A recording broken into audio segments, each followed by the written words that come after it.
everybody, and welcome to the iOS Learning Series. I'm iPad Expert Dave, and this video is the second part of two videos that explore the brand new iOS 10 lock screen. Now, back in part one, we explored some of the new features of the iOS 10 lock screen, and I would strongly recommend, if you haven't checked that one out, start with that one first. Now, in part two, we're going to explore the updated control center, the notification center. We're going to learn how to interact with notifications. And finally, I'm going to go ahead and show you how to turn off some of the features that you see in the iOS 10 lock screen, specifically some of the views that are available. So this should be fun. I'm looking forward to it. Shall we dive in? All right, let's go. All right, so let's take a look at the notifications that are popping up on the lock screen. I'm on my iPhone 6s right now. And the notifications that pop up have really changed. In fact, Apple now is calling these notifications rich notifications. And the reason why they're doing that is because you don't have to open up an app to interact with the notifications. And as you can see on my screen, I've got notifications coming in from different apps. In fact, if I swipe, you'll see I got a series of apps that have provided notifications for me. Now, rich notifications are most powerful when you have a 3D touch enabled device. Now, that would be an iPhone 6s or newer. You can 3D touch any notification on a lock screen and you'll see it pop up. Now, for you folks that don't have a 3D touch enabled device, I'll cover those devices in just a bit. Now, depending on the type of notification that pops up, you'll have different options of what you can do. For instance, on my screen right now, I have a phone call notification that I missed. And if I were to take my finger and tap and press and hold, you'll see that I have some options. I can, first of all, send a message back, or I could do a call back. And if I wanted to just dismiss this in the upper right-hand corner, I could tap that X, which I'm going to do. I'm going to go ahead and tap the X, and now you'll see that notification is gone. While exploring some of the other ones, for instance, this reminder down here to take out the garbage, if I tap and hold on that one, notice that I can mark it as completed. I could tell it to remind me in an hour because I don't have time to do it right now, or remind me tomorrow. So since I already did this morning, I'm going to go ahead and tap mark as complete. There we go. It's completed and it's gone. You notice that I have other notifications on there as well. Now, I can just read a notification, and if I want, I could just go ahead and swipe from right to left and clear out a notification. Otherwise, if I tap and hold and I read the full message, I can tap the X. So what I'm going to do is I'm going to go ahead and just close this one out by clearing, and then I'm going to go to the next one below that, tap and hold, and close it out by tapping the X. All right. And let's take a look at one more here, the messages. I sent a message to myself, and I want to show you that if I tap on that, it brings me directly into the messages app screen. And I have the option to go ahead and respond if I want to. Yeah, we'll just do that. In fact, I'll even switch that over to the OK and send that. Okay, close that out. And you notice that, boom, since I was sending back and forth myself, just showed up again. And if I wanted to, I could just go ahead and swipe and clear that out. And we have one remaining message here. I can press for more information on this. Looks like there's a storm coming across the plains into the upper Midwest. Don't want to think about that at this point, so let's just go ahead and close that out. So notifications are way more interactive now in iOS 10, especially if you have the 3D touch. If you don't have a device that supports 3D touch, let's go take a look and see what we can do in that environment. Now, if you're using an older iPhone or an iPad, 3D touch is not going to work for you. So what we need to do is, to get that same pop-up effect, we have to go to the notification itself and swipe left on it. All right, so let's see how that works. I'm going to go to my messages notification here at the top. I'm going to swipe from right to left, and notice that I have both clear and view now. So I'm going to tap the view, and sure enough, I get the option to go ahead and respond to that. So I'm going to say to myself, got it. And then I can send it from here. All right. And to close out of this environment, just tap the X in the upper right-hand corner. And you notice that new notification came in. Now, if I swipe right to left on this garage door opener notification and hit view, I'm just going to get the message. I don't have any options, but I could just tap the X and that closes that out. To clear, I can simply swipe from right to left to clear. And I answered this before, so I can clear that out as well. So on a non-3D touch device, swipe from right to left and you get the same effect. It's not as cool, but you still get the same effect. Okay, now let's go explore the new updated control center on the iOS 10 lock screen. Now, if you don't know what the control center is, basically it's shortcuts that are available to you for common device settings and functions. So to access the control center, you're going to take your finger and swipe up from the bottom of the screen. Now once you're in the control center, we have access to turn on and off airplane mode, Wi-Fi, Bluetooth, do not disturb, screen lock, and I can adjust my screen brightness right in here. You can tell right now I'm using something called AirPlay, which allows me to take my screen and send it over to my computer or to an Apple TV. That's what I'm using to record this. AirDrop Night Shift, which dims my screen at night to make it easier on my eyes.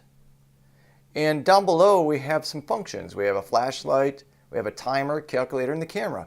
Now if you have an iPhone that has 3D touch, you can tap and hold down on the tools down below and notice that I have more options. For instance, for the flashlight, I can choose bright light, medium light, or set a low light. For the timer, I can set preset times on there. The calculator, I can copy the last results. The camera itself, I can take a photo, jump right into slow-mo, record a video, or take a selfie without even opening up the tool. Now, different from previous versions of the iOS, see what I'm doing here? I'm swiping, I'm going from left to right, and when I do, I come to another screen or another view. And this view shows the last media that I was listening to. This happens to be something in iTunes, and I could play it from here, or way down at the bottom, I can actually AirPlay it from here. So I can send it to a speaker that supports AirPlay. Now, I don't have it active on this phone, but you can have a third screen available on here. If I continue to swipe left, that is set for HomeKit. And HomeKit allows you to control smart devices around your house right from your phone. You'll see down at the bottom of the screen there's dots. And the control center has 2 dots for mine. There might be 3 if you have HomeKit. And those dots let you know what screen you're on. So as you can see, the control center has grown and has added some additional functionalities, which are actually pretty cool.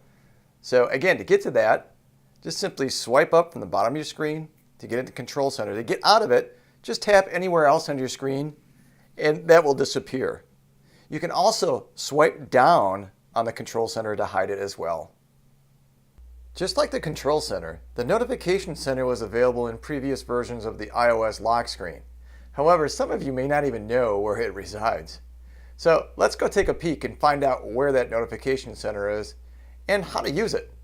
The notification center, which basically provides an overview of all the alerts from all your apps, is accessed by swiping your finger down from the top of your screen.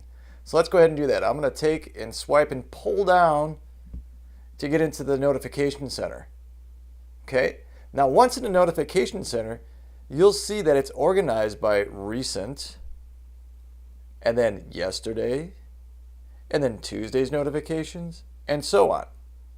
Okay, now to interact with the notification, if my device has 3D touch, I can go ahead and tap and hold on a message. It looks like Dad has some wood for me, so I'll pick that up from him soon. And I can close out of that by tapping the X. Very good. And that clears out that notification. I can also clear notifications in the notification center by swiping from the right to the left and tapping clear. Now, if I wanted to get rid of all the notifications from today so far, in the upper right hand corner, you'll see the X icon next to recent. I'm going to go ahead and tap that, and look, I get an option to clear. So I'm going to tap clear, and all the notifications from today are gone. And I've got a bunch of other notifications also from the previous days, so I'm going to tap X, tap clear, and just clear those out. Now, it doesn't continue to keep all your notifications forever. It does the last 2 or 3 days. Now, I want you to look at the bottom of the screen and you'll see some dots.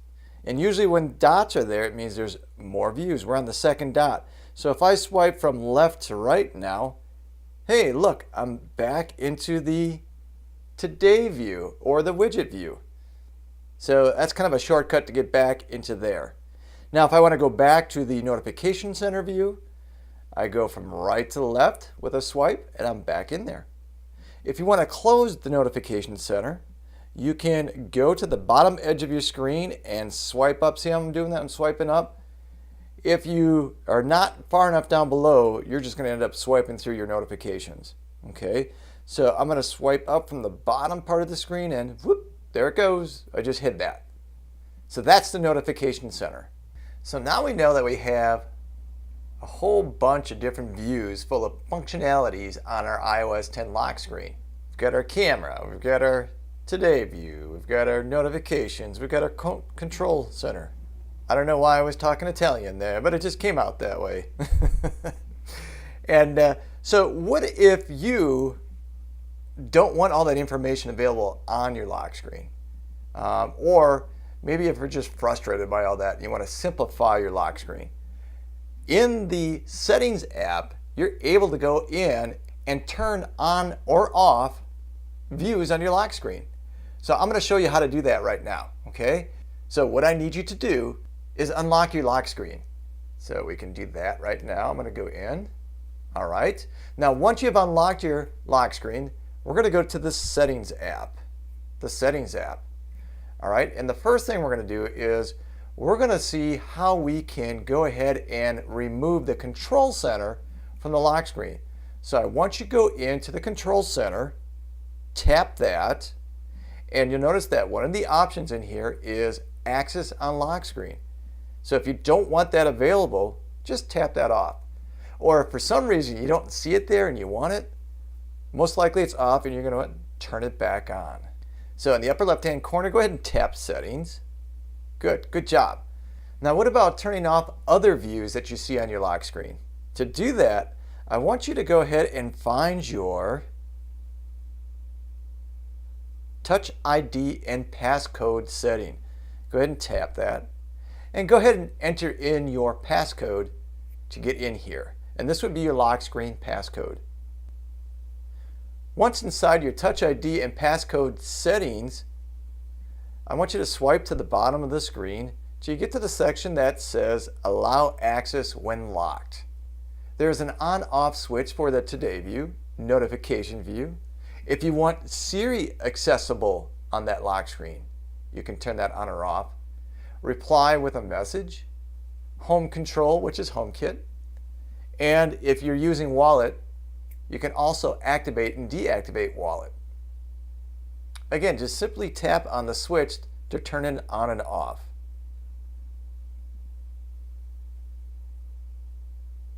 And there you go. So you can manage the views that are available on your lock screen that best fits your user experience. And that wraps up our two-part series of learning the brand new iOS 10 lock screen. So I hope you learned something, and if you did, take your hand, raise it up, pat yourself on the back, and now go show off to your friends. Until next time, laugh, love, be happy, and get your mobile on.